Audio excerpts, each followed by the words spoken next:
again, Deanne, thank you so much for playing, and Worthy of Worship is number 3 in one of the hymnals. It's fantastic. We continue our journey through James. Last week we talked about how, and it's funny. Well, let me rephrase that. We talked about how last week how we want to flee, get away, and draw near to the Lord, and not let the enemy have a chance, and do not listen to what the enemy has to say to us and tell us. And it's funny, anytime you talk to somebody about James, they tell you that it is a book that does what? Steps on your toes. It's a book that James, my running joke is here, if you think you've done this, done that, write a book. Well, James did it. Now, James also will tell you he wasn't perfect. He wasn't the best or 100%, but he kind of gives out some ways of living, thoughts on what we need to do to ultimately continue to grow, to be sculpted, to look like Jesus. Because that is our job, that is our role, that is our blessing to, when we trust Christ as Savior and Lord, and He comes to live in us, that we get to strive to be like Him. And so, we stopped last week with humble yourself before the Lord, and He will lift you up. And we're going to get through the rest of chapter 4 today. And so we'll start with James chapter 4, beginning with verse 11. Brothers and sisters, do not slander one another. Anyone who speaks against a brother or a sister, or judges them, speaks against the law and judges it. When you judge the law, you are not keeping it, but sitting in judgment on it. There is only one lawgiver and judge, the one who is able to save and destroy. But you, who are you to judge your neighbor? Now, this is one of the things that when we start looking at stepping on toes, there's a lot of things that if we were to throw out, you would say, you know what, I don't have to worry about that, I've got that down. But as believers, it must have been a thing, because if you remember the early parts of that chapter 4, he's talking about to the people and said, why are you fighting? Why are we quarreling? Why are we disagreeing? Why are things not going well? Why are we doing this?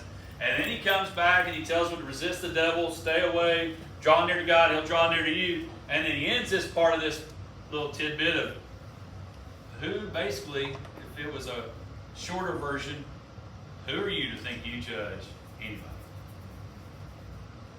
Because when it comes to judging, it's probably one of the best things we do as humans.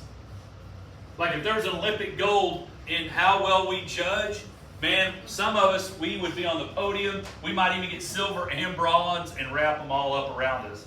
Because judging is really easy, because we're able to point out what other people are doing wrong and taking a little bit of eyes off of us, because judging is pretty easy. Now, I don't know about y'all, but raise your hand if you're the perfect daughter or son.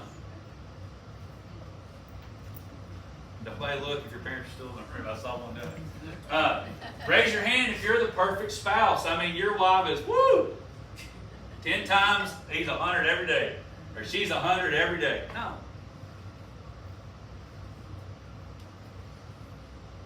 Perfect employee. Employee of the month every day if they had it. Perfect student. I always felt bad. People would say, I got student of the month in April and May because they ran out of people to give it to. That's what I said. But I'd get it in April. It's like, man, I wasn't good enough for the other months. They ran out of kids. None of us are perfect. And I love how James writes this, and he says, do not slander one another. And the other thing we have to remember, not only is he's talking to people, if you remember, look what he calls them, brothers and sisters. Believers. We need to be sure that we're not slandering one another in the body. brothers and sisters, we need to be sure we're not judging those that are in the body, that are in this body, the kingdom ultimate body. Here's the deal. There's a lot, I don't care what town you go in, Abilene or Rotan, there's a lot of churches. Abilene used to be known, there's more churches per capita than anywhere in the world. You turn right, you find a church. You turn left, there's another church. When the church stops being about the kingdom, it's a problem. When the body stops being about the kingdom, it's a problem. And so we're all trying to point people to Jesus, and how we treat one another is one of the easiest ways that we do that. I said last week, one of the biggest ways that anybody's going to learn, and that Kobe's going to learn how to love and love people and love Jesus, is how Danny and Jaden love one another.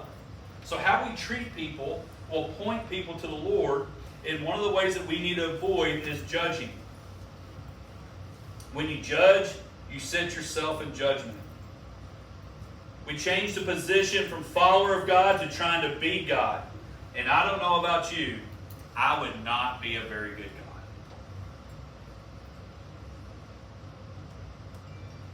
Little g.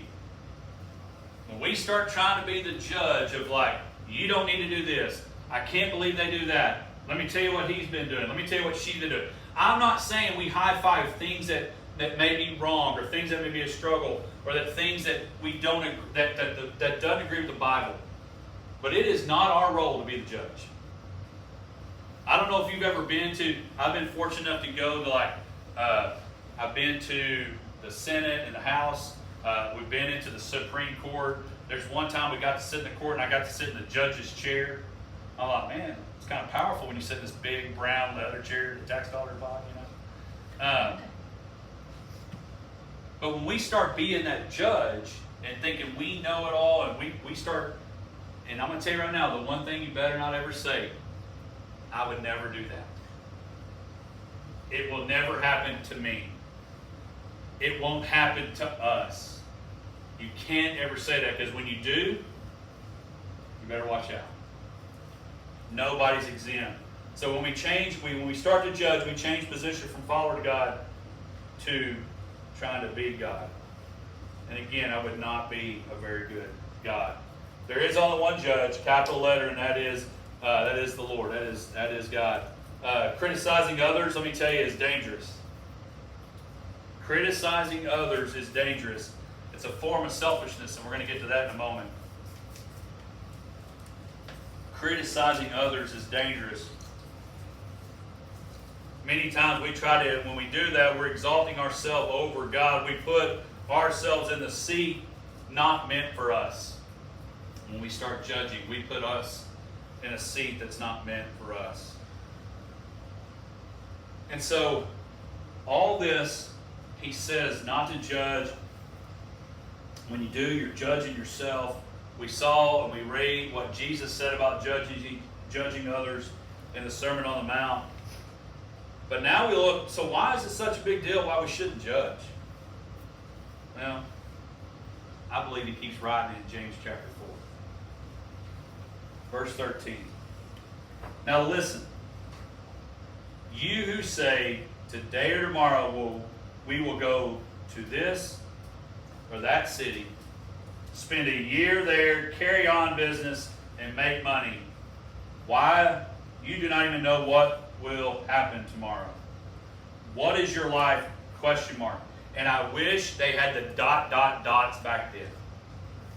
Because when you're texting and there's that ... there's more to come.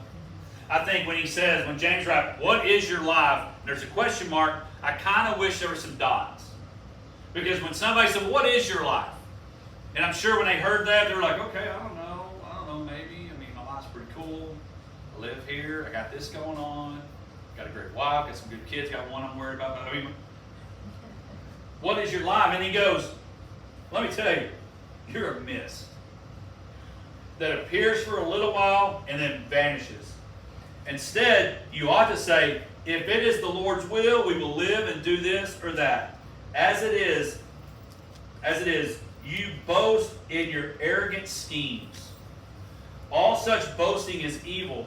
if anyone then knows the good they ought to do and doesn't do it, is sin. Is sin. Let me see, read that. If anyone then knows the good they ought to do and doesn't do it, it is sin for them. So as we start looking at this, we just read that James is saying, hey, don't judge. You don't have any right to judge. Don't talk slander. Don't talk bad. Don't think that you've got your stuff together. They don't. You fill in what judging looks like for you. And then he goes on to say, not only do you not need to judge, let me tell you, you don't have any right to boast. You don't have any right. He says, hey, we need a little bit of humility. You need to understand when it comes to life, humility needs to be up front. Humility is not thinking lowly of yourself. It's actually realizing who you are. Read that again. Humility is not thinking lowly of yourself. It's actually realizing your limitations. It's actually realizing who you are, because in the grand scheme of everything, we are anything. We are here, we have, we do. Anything happens not because you are you, but because of God. We said it a few weeks ago, God is for God. I'm a jealous God. I created you for me. I created this stuff for me. I created you to love me. I created you so that we can have a relationship together. And so we need to understand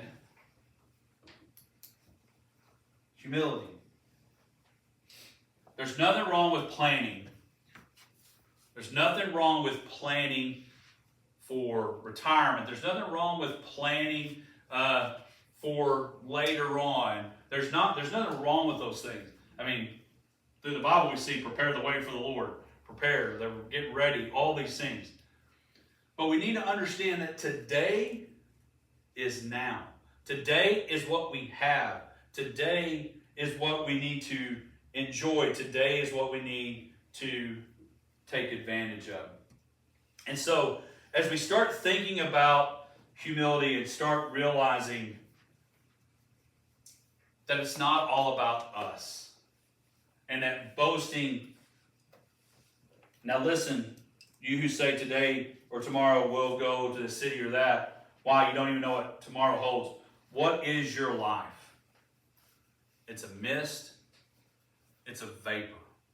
In the grand scheme of anything, we all say time flies. For some, COVID feels like it's 25 years ago. For some, it felt like it was yesterday. And the bottom line, the grand scheme, is 5 years ago. But when it comes to, and I say that because it doesn't matter how old you are. I understand, I was saying in there's some things I don't remember, and I know it gets worse past 47. I understand that. But no matter where we are, we're just a vapor. No matter how old you are now, we are still just in the grand scheme, that's it. And that life that we're given is not ours. God has given us this life to do and to love. And the reason he talked about, hey, love one another, love God, love everybody else. Don't judge. Love me. Don't judge. He said, I'm giving you all this, and what are you going to do? If you make it about you, I love how he says this. If it's the Lord's will, we'll do this or do that. Because as it is, as you boast in your arrogant schemes, and deep down when we think it's all about us, that is really saying, you know what, God? I got this. And when you start comparing arrogance, I don't care who you are. If you were really fast in high school, there was somebody in the state, the district, or somebody faster than you. I don't care how strong you were. I don't care how much money you have. I don't care whatever. There's always somebody that can humble you real quick. It cracks me up when I play in these golf tournaments. I play golf. A little bit. I'm okay. And when I get around people that don't play as much or aren't, this isn't judging, I mean, as good, I'll hit a shot, and it goes on the green. And it may even come close to the hole. And they think I am amazing. And I'm like, you have no idea how good I'm not. But there's always somebody going to be better than us. So when it comes to our life, and here's the other deal. Even when you start, and we're going to get to the weakness here in a moment. Even when you start thinking your world is terrible, somebody's going to have it worse. It works both ways. When you think, man, I'm on the mountaintop, God, I'll let you know when I need you. Humility, and I said this a few weeks ago, and I don't remember if it's here or not, when I was talking to somebody about humility. Humility is not a weakness. Humility is the reminder of the need of who God is, the need of God in our lives. And so, when we start understanding what is our life, and I would ask you this: what is your life? How do you describe that? What is your life? And so, as we start pursuing to push away pride, to push away boastfulness, because if you tell people you're humble, does that mean you're humble? No, I'm a really humble person. I mean, there's a reason humble brag was even brought up. So how do you really know humility? You have to realize and understand and acknowledge our weaknesses. In 1 Corinthians chapter 12, Paul starts talking about the body of Christ. It says, just as a body, though one, has many parts, but all its many parts form one body, so it is with Christ. For we were all baptized by one Spirit so as to form one body, whether Jews or Gentiles, slave or free. And we were all given one Spirit to drink. Even so, the body is not made up of one part, but many. And then he goes on to talk about, now if the foot should say, because I'm not a hand, I do not belong to the body, it would not for that reason stop being part of the body. And if the ear should say, because I'm not an eye, I do not belong to the body, it would not for that reason stop being part of the body.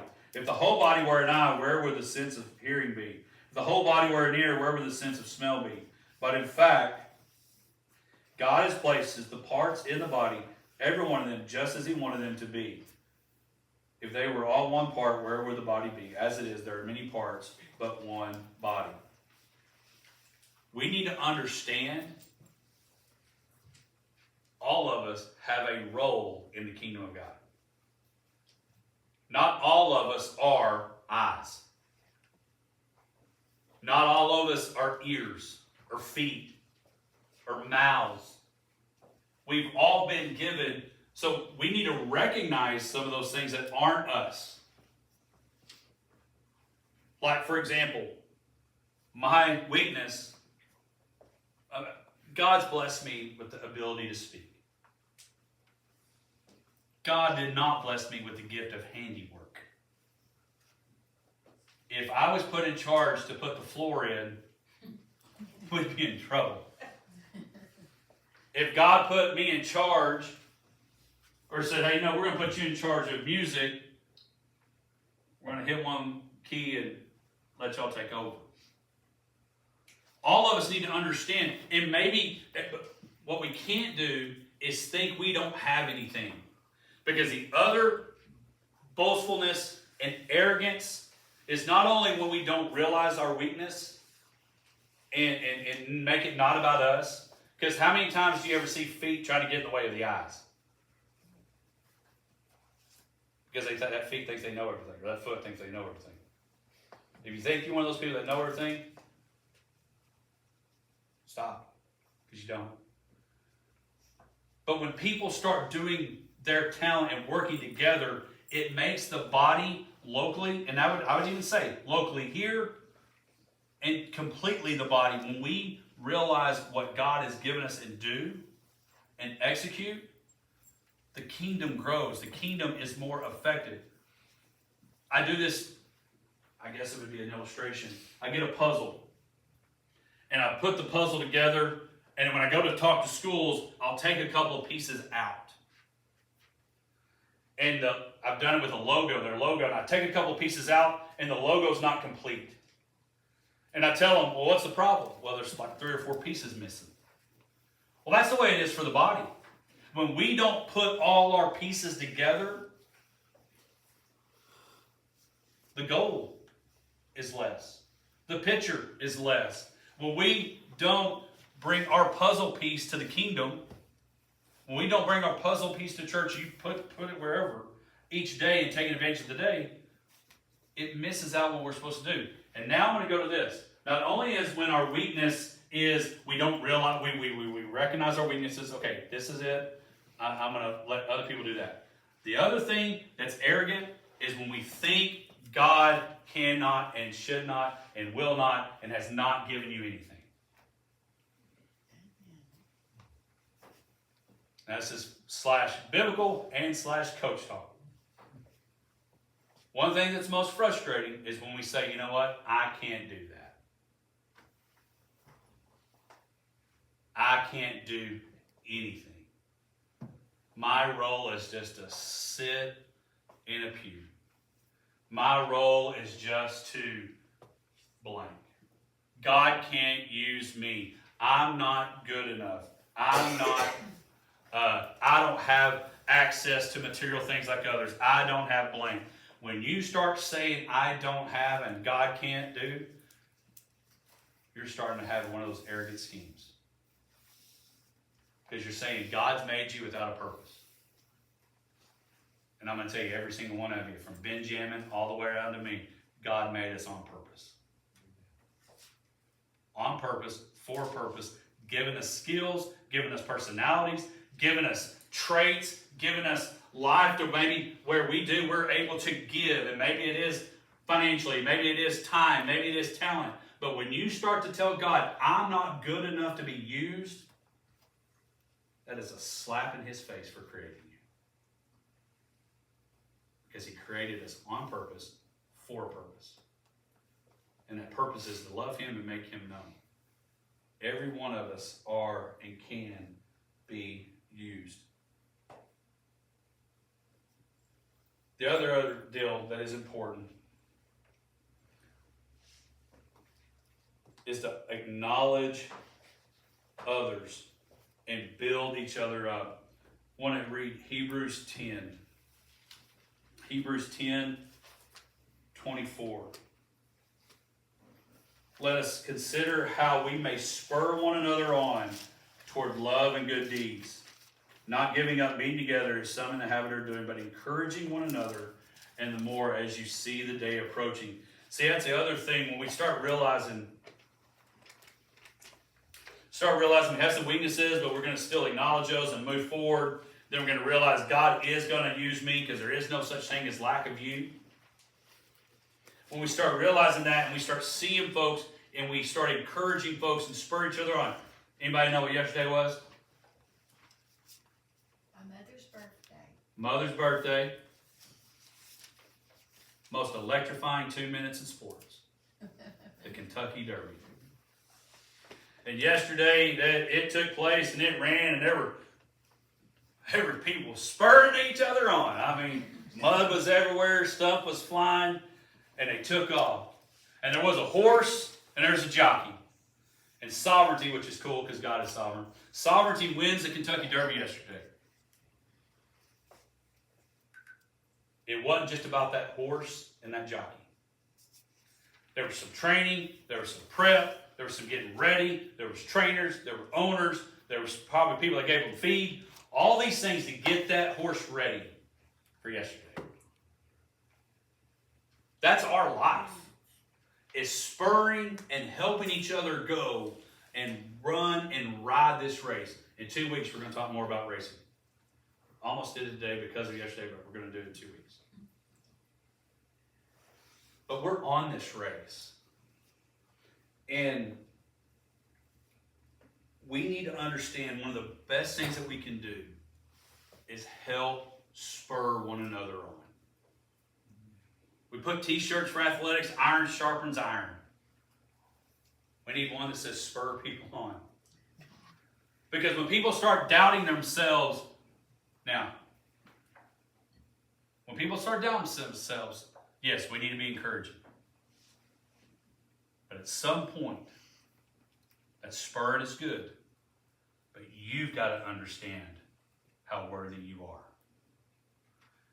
Worthy in that you don't deserve any of it, but God has given you talent, opportunity, joy. All these things that come with Jesus are there. So you've got to be able to spur one another on, but you got to spur yourself on too. And then finally, as we close, and we start realizing why we can't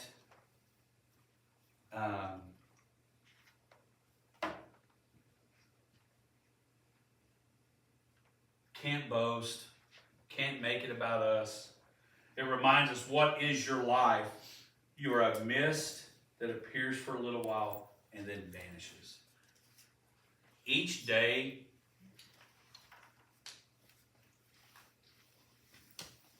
is a day you get that vanishes. You get it. What do you do? And the more I thought about this, it really evaporated. Not evaporated, it's not the right word, even though that's what happened in the paper. But came more real when I got the call on Thursday. Because there's not anybody in this room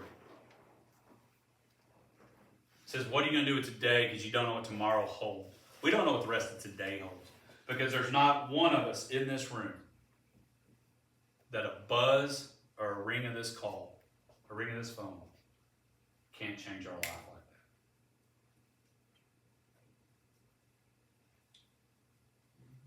that. Not one of us. One buzz, one phone call, and life changes. I don't say that to scare us. I don't say that to scare me. I say it to remind me. Life is a poof. What do we do with those people in our poof? What do we do with the people in the moment that God has given us?